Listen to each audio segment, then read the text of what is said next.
How's everyone doing? Today I have a horror Blu-ray collection update with 3 pickups. And if you've seen any of these, definitely let me know what you think of them. And let me know which one of these is your favorite.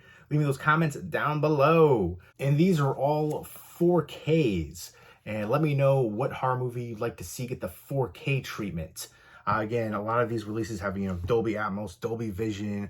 So, 4K is really for people who want to see it in the best picture quality and hear it in the best audio quality. These releases, a lot of them have been a big upgrade over the Blu-ray. Again, I was, initially skeptical of the format, but then I saw and compared, and it also depends on your setup too. That has a lot to do with it, but I feel like some people just don't want to give certain formats a chance. There's still DVDs, the #1 selling physical media form, which is mind-blowing at this stage. But yeah, 4K, it's great to see a lot more horror releases. Initially, when it first came out, there weren't that many, and then in the past couple of years, it's just kind of blown up. And it's so awesome to see, again, a lot of these sets coming out, box sets too, for 4K horror. So yes, more 4K horror, please. Horror is my favorite genre by far, so this is definitely exciting to be a physical media fan and horror movie fan right now. And only 3 pickups, but they are some entertaining ones. And one awesome box set, we've got the Paramount Scares Collection Volume 1. I'm hoping they'll make more of these. Let's get some more horror box sets like this, like Sony Pictures Classics box sets, the Columbia Pictures Classics ones. Those are awesome. They get a lot of love. It's great to see other companies doing box sets like that now, especially for horror.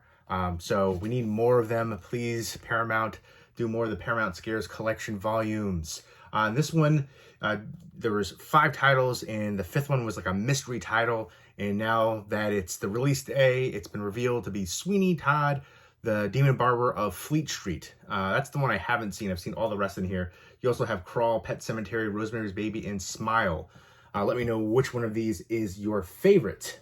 I've never seen Sweeney Todd, and I'm looking forward to checking it out. Even though I'm not a big musical fan, let me know what your favorite musical is, especially for like horror musicals.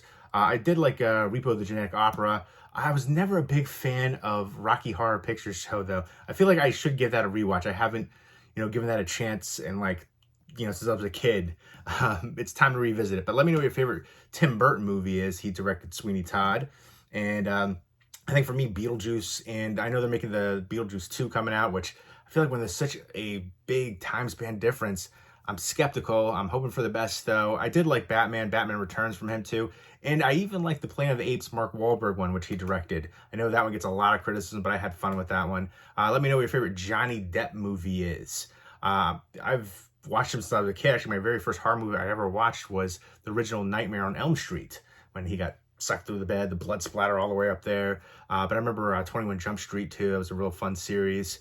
But I like him in Dead Man from Jim Jarmusch. That's one of my all-time favorite movies. I like Blow a lot. Ninth Gate, I think, is underrated. What's Eating Gilbert Grape was actually a really good one. Great performance from him and Leonardo DiCaprio. But he's done a lot of great films that I've enjoyed over the years. Smile, it's Susie Kurtz and Kevin Bacon. Their daughter is the lead actress in Smile. I thought that one was really creepy. You see these characters with these creepy smiles going on, and then after seeing them, you start seeing them more. And after, I can't remember how, it was a week. It's kind of like the reminiscent of The Ring. You come to your demise, and I really enjoyed it, but I wanted more from the ending. And I liked the promo that they did. For like the release for it, they had actors with the creepy smiles just showing up in different events like baseball games and stuff like that. But I really enjoyed that one. Some great visuals throughout, just some eerie, unsettling feeling throughout. And I think of Hereditary being not only one of the creepiest movies of recent years, but of all time for me. Let me know what movie you think is the creepiest movie that you've seen. And Rosemary's Baby is an all-time classic. Let me know what your favorite Roman Polanski movie is. And Roman Polanski, besides doing Rosemary's Baby, he directed Ninth Gate, which again was Johnny Depp, which I think is actually underrated. Repulsion is one that I absolutely love the heck out of that one. I try to separate the person from the art, because of course, he did something horrible. Kind of just shocking to me he was able to make so many movies after that fact. So yeah, it's crazy. And again, it's one of those things like, say, with Jeepers Creepers, anything with Woody Allen. I became a fan of those films before really knowing about, you know, what they did. So, you know, I do love the heck out of Rosemary's Baby, Repulsion, Ninth Gate, Chinatown, Knife in the Water, like so many great films that Polanski directed. You got John Cassavetes in there as an actor. Really like him as a director too. And Mia Farrow, of course. And Ruth Gordon, who won Academy Award for Best Supporting Actress. I always think of her not only from that movie, but Harold and Maude, which is one of my all-time favorite rom-coms. Such a quirky, unique film. I love the heck out of it. But Rosemary's Baby is an all-time classic. Let me know what your favorite satanic cult movie is. I feel like, again, Rosemary's Baby's got to be at the top of the list there, but there are some really great ones out there. And then you got the original Pet Sematary. I actually watched the Pet Sematary, the new one, Bloodlines, which was better than I was expecting. I definitely prefer it over the you know, remake that was out a few years ago. A lot of people did like that one, but I was not a fan of that. And I'm a fan of Pet Sematary 2 as well. Mary Lambert directed the first one and second one, and those are my favorite in the franchise by far. But yeah, Pet Sematary is awesome. Zelda freaked me out so much as a kid. And then you got Crawl, directed by Alexandra Aja, and who was originally part of like the Splat Pack. A lot of, you know, great gore movies, High Tension, you know, that French extreme wave that happened. And then The Hills Have Eyes remake, which was incredible, gritty, dirty, nasty, raw, bloody as heck. Love it. He directed Mirrors with Kiefer Sutherland, Horns with Daniel Radcliffe, Piranha 3D, which was fun for what it was. But yeah, Horns was actually one that I think is really underrated. I like Daniel Radcliffe a lot as an actor.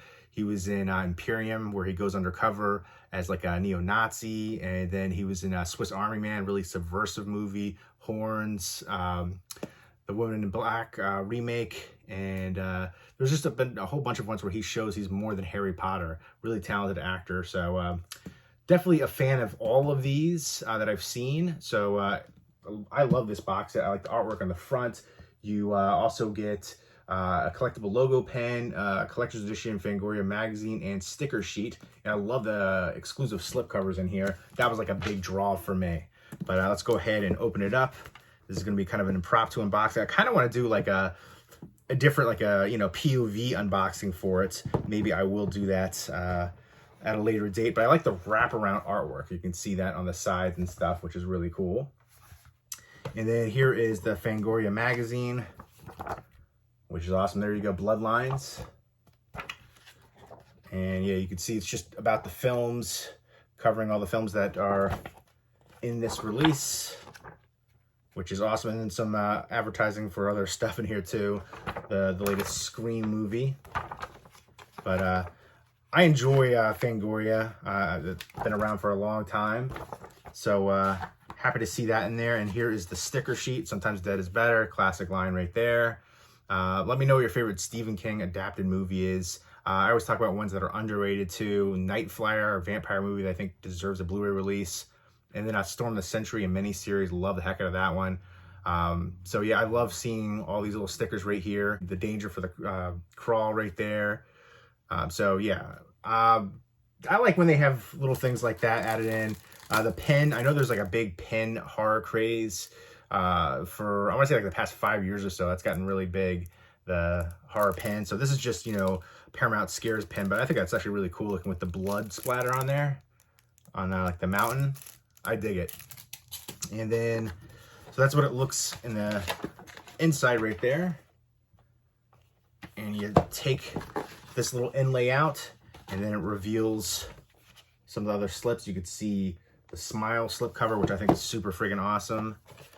And here we go. There is the unique artwork right there for Rosemary's Baby. There's the 4K. All-time classic. I dig that. That's one of the things that was like a big draw. Again, these slip covers just look amazing. I love that one. This one kind of reminds me of the Autopsy of Jane Doe, which is another one I think is really underrated. And then that bloody smile.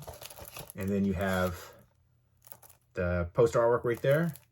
But yeah, that is one that I thought was really good, creepy, and kind of very tense throughout, and it just build on that all the way through as the film progressed. My only issue with that was like I wanted a little bit more from the ending, but that's just me kind of like nitpicking there. That's awesome too. But there we go. So I appreciate, you know, it's not just a full repackage. You get the exclusive slips, which I know not everybody cares about the slips, but there is a big collector market for it. And I feel like these ones look amazing. I like how they're all uniform with the gray and then the red.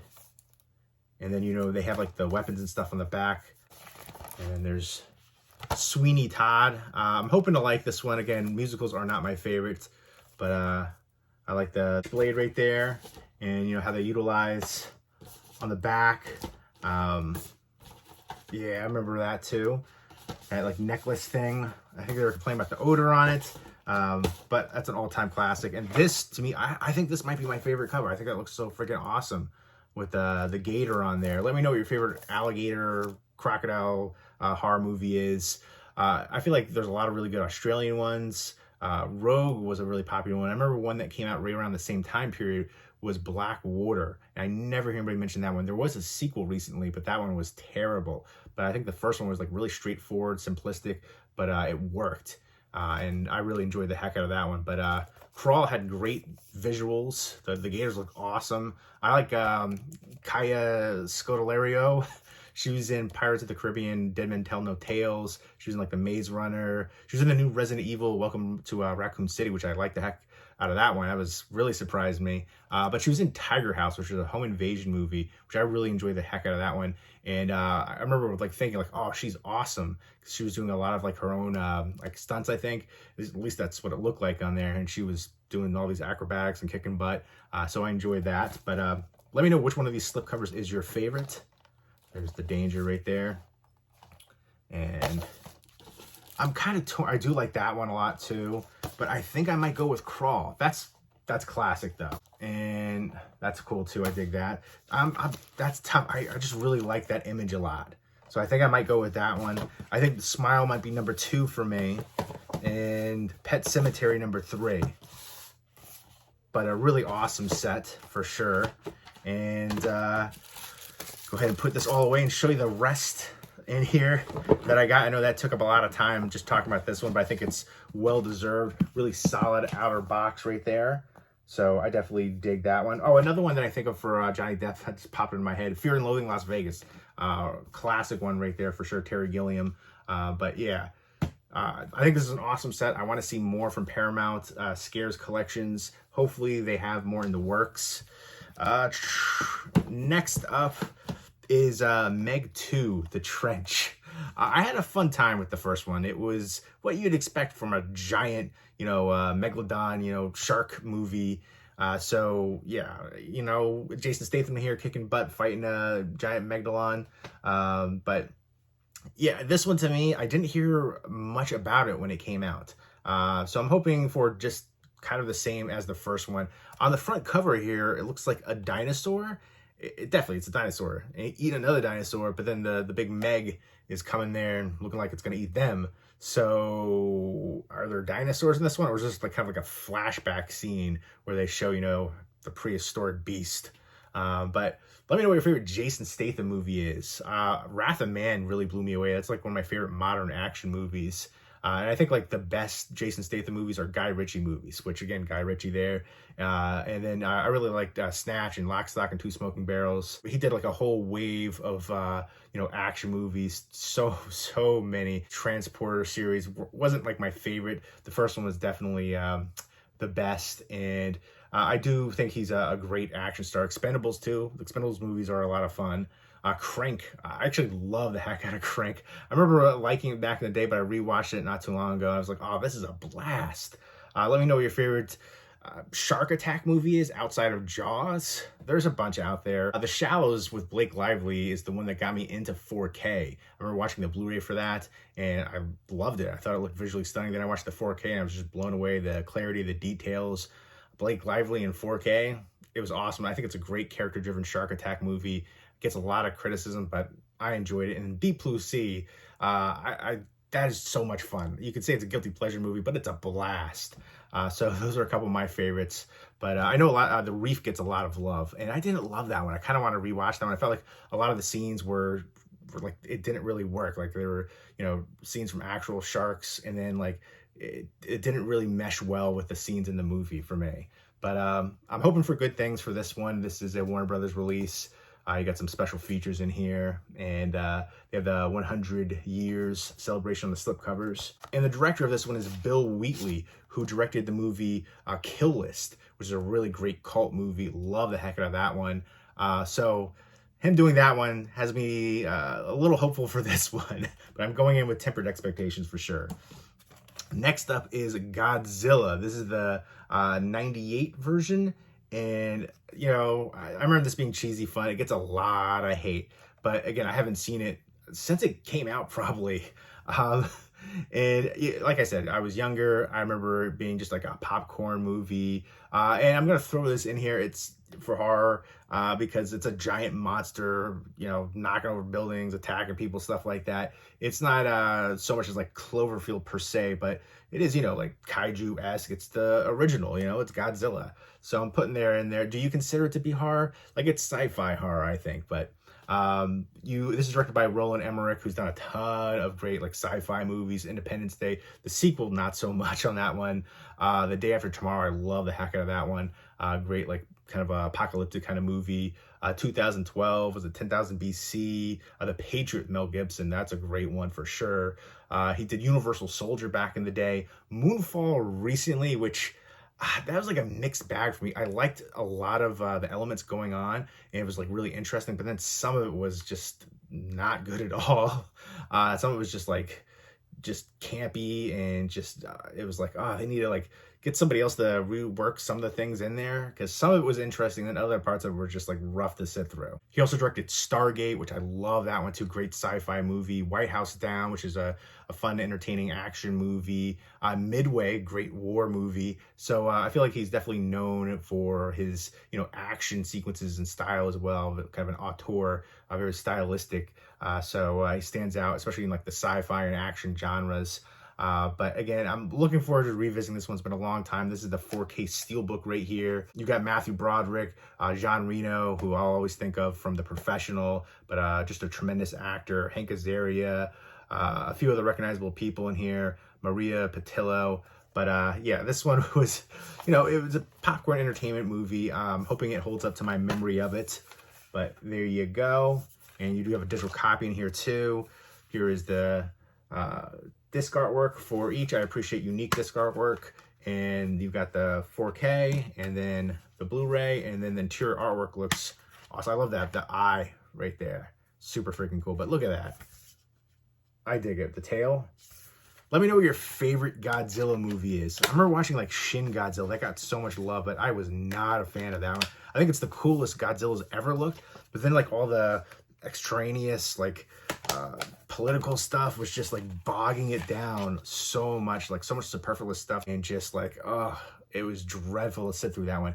I feel like you could, like, the Godzilla scenes could have been like a short movie, and then the rest was just like not working for it at all. But I'm definitely looking forward to like the next one coming out. I did like King Kong vs. Godzilla. This is an iconic character, and I'm sure they'll release many more Godzilla films coming up. But yeah, am I the only one that likes this one? I feel like I always hear a ton of hate for it.